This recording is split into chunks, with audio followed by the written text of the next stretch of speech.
खुलुमबाय आंनि मुलुगनां बड' निउस चेनेलाव गासैखौबो गोसो गोथारै बरायहरनाय जाबाय। बे समाव आं नोंथांमोननि सिगाङाव फुंबिलिनि मोननैसो खौरां लाना फैलायबाय। अन्नानै भिडिअखौ जोबजासिम फारि फारि नायलांदो।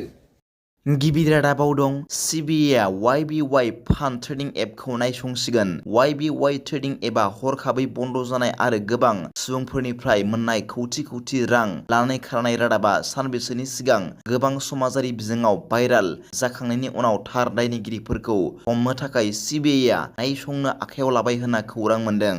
मख'जाथाव बाथ्रा दि YBY ट्रेडिं एपनि गेजेरजों गोबां सुबुंफोरा सिगां समाव गोरलैयैनो लाख लाख रां खामायनो हादोंमोन। नाथाय 1 बोसोर बारलांनायनि उनाव बावैसो बे एपआ हरखाब बन्द जानानै होदों आरो गोबां सुबुंफोरा गावसोरनि रांखौ मोनफिनाखै आरो जायफोरनि YBY एकाउन्टआव रां जमा जानानै दंमोन बेखौबो बख'नो हायाखैमोन। उनाव KYC होयोब्ला मोनफिनगोन होनना KYC होनो खावलायनायलाय KYC आ साक्सेसफुल जानायनि उनाव गोबां सुबुंफोरनि पार्सनेल एकाउन्टनि रांखौ थाइसे रांबो गालाङाजासे बख'नानै लांजोबदों होनना खौरां मोननाय जादों।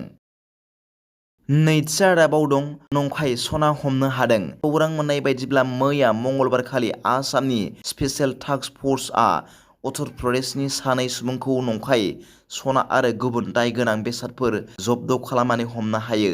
सन्देह गोनां जायनि सिनायथिखौ बनारस जिल्लानि अहमद 28 आरो चन्दौली जिल्लानि रहिम अहमद 40 बोसोर बैसोनि होनना मिथिनाय जादों। मालिगावआव नीलाचल फ्लाइअभारनि खाथियाव एकाउन्टस कल'नि रड ओनसोलाव सिग्रोमनायनि उनाव बिसोरखौ खानाय जादोंमोन।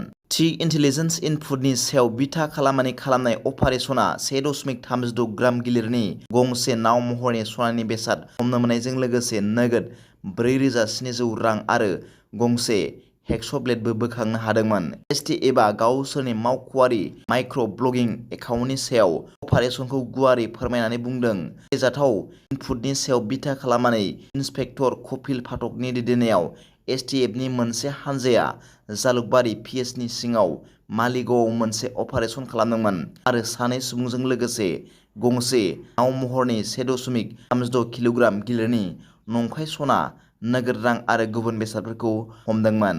अहमद आरो रहिस अहमद सानैखौबो हमनानै लांबाय आरो आयेनारि हाबाफारिया सोलिगासिनो दं होनना मिथिनो मोन्दों।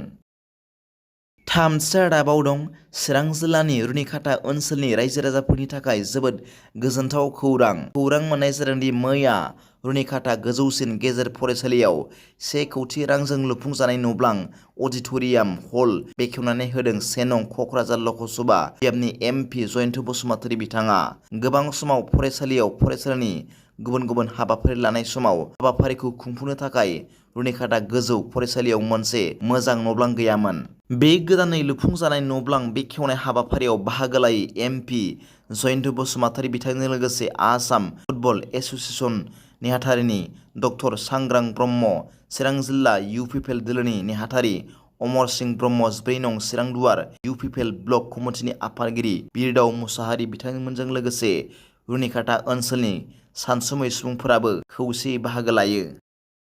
ब्रैथि रादाबाव दं झारखान्डनि बकार'आव गंसे सोरखारि नङि फरायसालिनि सासे 68 बोसोर बैसोनि सामलायगिरिया समबारखालि NSAI नि मावख'गिरिफोरजों दुंहाव बाथ्रा दान्थेलायनायनि उनाव गावखौनो अर सावना लायो, जायफोरा बिथांखौ बिल्डिंखौ खालि खालामनो थिनदोंमोन आरो बुंदोंमोन दि बियो मोनसे फेहेरनाय मावथांखियाव मोनसे हेंथा जाबाय। आनन्द मार्ग फरायसालि सामलायगिरिनि मोननै हानजानि गेजेराव माखासे रांखौ सोर मोननांगौ बेखौ लानानै नांज्लायनायनि गेजेराव झारखान्ड गोजौ बिजिरसालियाव फरायसालिनि हानि थाखाय खहा सुफुंनायनि मोनसे गसरा थाबथानानै दं। जिल्लानि मावख'गिरिफोरा रोखा खालामदोंमोन दि NSAI नि मावख'गिरिफोरा बेखौ सिफायनो थाखाय फरायसालियाव थाङाखैमोन, नाथाय बिखौ खालि खालामनो खावलायदोंमोन। केम्पासआव NSAI नि हानजाजों दान्थे-बिदान्थेनि उनाव उत्तम अन्नादाहिद वादिना फरायसालिनि ओंखाम संग्रायाव हाबदोंमोन, केरासिन थाव लुना गावखौ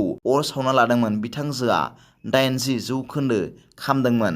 बेनि हेंथायै गोबां गामियारिफोर आरो वादिनि मददगिरिफ्रा राजालामाखौ होथेदोंमोन आरो NSAI नि मावख'गिरिफोरनि बेरेखायै राहा लानो दाबि खालामदोंमोन आरो थैनायनि नखरनि थाखाय खहा सुफुंनो बिदोंमोन। जायगानि बिबानगिरिफोरा मोजाङै नायबिजिरनायनि खोथा होनायनि उनाव सरकारनि बिबानगिरिफोरा गोसो बायदोंमोन आरो फरायसालिखौ जेरै दं एरैनो थानो होफिनदोंमोन होनना मिथिनो मोन्दों।